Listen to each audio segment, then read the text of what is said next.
Ed Willis. It's been a while since we've done a video. We kind of put them on hiatus for a while, and last time we were talking about the end of the world when it came to the pandemic. Well, look what's dropped in our lap now. Another layer of crap for 2020.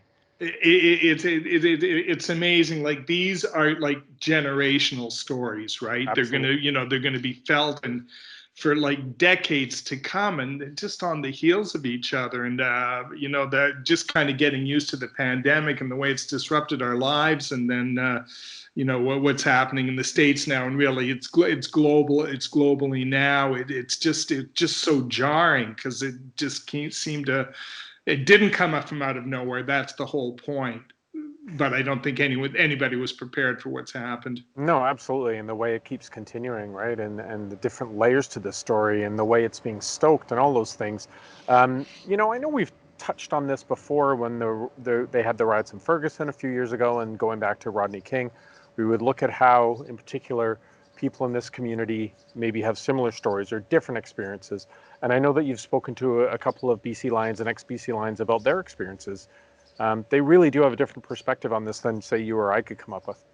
No, yeah, 100%. And I mean, the two guys I wrote about today, Brian Burnham and G. Roy Simon, and I've got to call into Micah Johnson, who apparently has strong feelings on this as well. I just haven't been able to reach him. But I mean, the stories they tell, they're so intensely personal. It's like it's painful to listen to try and put yourself in their shoes, and think that's the way they lived, and two completely different backgrounds from different parts of the states. Uh, Brian Burnham was raised in this leafy enclave just outside of Philadelphia. I mean, his dad was a celebrated NFL player. He became a psychologist. So I mean, he said before he went to Tulsa, he was really insulated from racial tension, and then when he got to Tulsa, he was exposed to it in a big way. And again, he talked so openly about it, and you could tell it really impacted him in a profound way. And then G-Roy's from Western Pennsylvania, and you don't think of Western Pennsylvania as particularly racially charged, but he tells stories of what that was like. And then he tells stories about he went to school at Maryland, which is just outside of Washington, D.C., and talked about some of the things he experienced there. So I mean, I asked them both the same question. I said, if I went to every black member of the BC Lions, would they have a similar story to tell about a negative experience with the police? And they said, G-Roy said 90%, and 90% of them would, and Brian said, yeah, pretty well all of them would. Yeah, and that was stunning to me. Maybe, I mean, that's obviously it's not scientific, but when you think of the players that you've talked to over the years, I'm sure it's accurate. And there was your piece with Burnham as well. Like, these are big, strong guys who are used to in their football life being Yeah. alpha males, and that when they talk of that fear when they see the lights flashing behind them, because that's the other level. I mean, there's just the systematic racism that happens in the U.S., but then there's those encounters with the police, and it is interesting to see them talk about it. Nonetheless, it's very sad.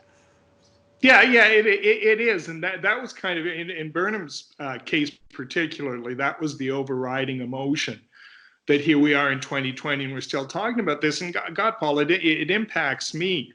As I'm 64, I've lived in Canada my whole life. There was one black kid in the high school I went to in Ottawa, and that was it. But to see this issue through the prism of these men who've experienced it firsthand, and I just kind of feel like somewhere along the line we've all let them down. Should have been better, especially my generation. You're coming out of the 60s, and everything was idealistic, and I don't know what happened. We just we got distracted, or we took our eye off the ball, or something happened. Too comfortable, maybe. And that could vary. Yeah, maybe it's that simple, but it's never that simple. And here we are.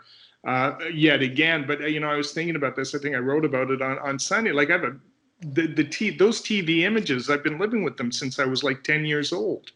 In Selma, Montgomery, and on and on and on, and here we are, and we just seem to be stuck in the same place. Yeah, absolutely. And now with everything being recorded, I mean, the amount of seminal moments, which maybe dilutes it in a way that we see through social media, just.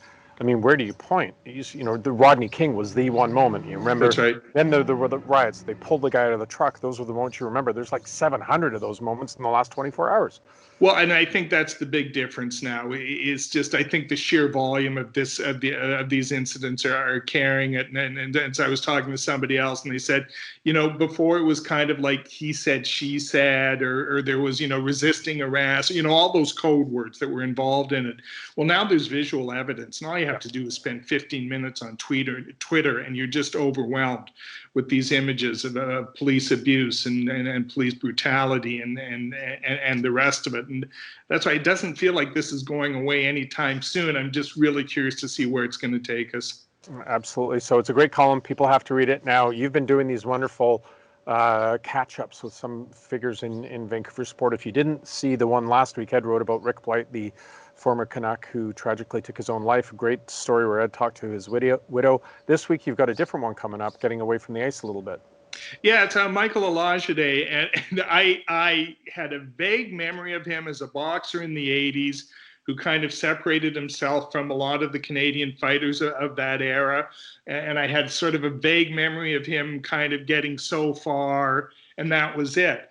Well, he's got this. I mean, look, the best writer on his best day couldn't come up with the life this guy has led, because he's become a celebrity fitness instructor, but that only tells part of the story because he's worked with Dustin Hoffman, he's worked with Hugh Jackman, he's worked with Liev Schreiber. His latest project is an app with Chris Hemsworth that he's involved with. He's trained. One of his regular gigs was training supermodels, getting them ready for the walkway. That was my fallback if journalism. Well, that was I looked into that myself, and I just couldn't find that opportunity. And he trained Linda Evangelista, and I'm sort of blanking out on the other supermodel he trained with. And he's just like, I talked to him for 90 minutes. He's just like a wonderful, warm guy, and he's talking about this, and he's he was describing his meeting with Dustin Hoffman, and Dustin Hoffman insisted they have it in his kitchen, and they're talking, and he goes, "You look hungry. Can I make you a sandwich?" And Elijah Day is watching him, and he's going, "Yeah, it's like the Marathon Man is making me a sandwich." It was just so surreal. So there's a whole many levels to the story, and it's not all fun and games. There's a real dark, tragic side to it as well. But I mean, dude's a survivor, and he's still he's living. Interestingly enough, he's living in New York. In uptown New York, and it's kind of a lot of that stuff we've been talking about is not going right outside his window. I think it's more concentrated in Midtown, but all he has to do is get on a subway and go 3 stops, and he's right in the middle of it. It's great stuff, Ed. I can't wait to read it. Your Burnham and G-Roy piece on the troubles down south as well. Very good to read. So we'll do another one of these towards the weekend, but thanks for listening, everyone. Thanks, Ed.